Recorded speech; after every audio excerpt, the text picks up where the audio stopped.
નમસ્કાર cricket friends, benefit ન્યૂઝમાં આપનું સ્વાગત છે। આજે ધર્મશાળાના એચપીસીએ સ્ટેડિયમમાં દિલ્હીના દમદારો અને પંજાબના પાવર વચ્ચે થશે પોઈન્ટ ટેબલ માટેની લડાઈ। પંજાબની ટીમમાં શ્રેયસ અય્યરની કપ્તાનશી, પ્રિયાંશ આર્યા અને નેહલ વઢેરાની આક્રમક બેટિંગ, ગ્લેન મેક્સવેલ અને માર્કસ સ્ટોઇનિસની ઓલરાઉન્ડર ક્ષમતા, યુઝવેન્દ્ર ચહલની સ્પિન, અર્શદીપ સિંહ અને માર્કો જોન્સન અને યશ ઠાકુરની ઝડપી બોલિંગ, ડેથ ઓવરમાં વિકેટ લેવાની ક્ષમતા, રિકી પોન્ટિંગનું માર્ગદર્શન, ટોપ ઓર્ડરની નિષ્ફળતાને કારણે મિડલ ઓર્ડર પર વધતું દબાણ, બેટિંગ અને બોલિંગ બંનેમાં ડેપ્થની કમી, યુવા ખેલાડીઓનું દબાણવાળી સ્થિતિમાં નબળું પ્રદર્શન ટીમ માટે ચિંતા બની રહી છે।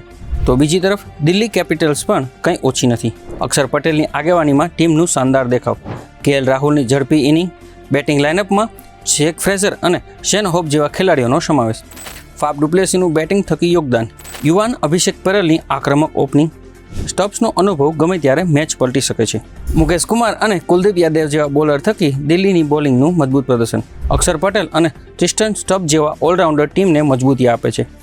અક્ષર પટેલ અને કુલદીપ યાદવની સ્પિન ઝાડમાં વિરોધી ટીમના બેટ્સમેન આસાનીથી ફસાઈ શકે છે, જ્યારે ફેઝરનું અનિયમિત પ્રદર્શન ટીમ માટે નુકસાનકારક રહ્યું છે। આશુતોષ શર્મા અને પોવેલ જેવા ખેલાડીઓ ડેથ ઓવરમાં રન બનાવી શકતા નથી, જે ટીમ માટે ચિંતા બની રહી છે। ધર્મશાળાનું સ્ટેડિયમ તેની મનોહર સુંદરતા અને બેટિંગ ફ્રેન્ડલી પીચ માટે જાણીતું છે। શરૂઆતની ઓવરમાં ઝડપી બોલર્સને બાઉન્સ અને સ્પિન આપે છે।